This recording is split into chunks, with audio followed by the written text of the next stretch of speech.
Today, we're diving into a technique called reciprocity. It's a powerful way to get people to do what you want, and we'll show you how. Reciprocity is when you do something nice for someone, and they feel the need to do something nice in return. It's like a little favor exchange that creates a sense of obligation. I'm pretty sure that you are familiar with that technique or feeling.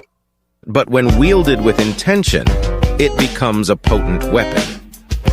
Think about those moments when someone unexpectedly helps you out, and you immediately feel a desire to return the favor.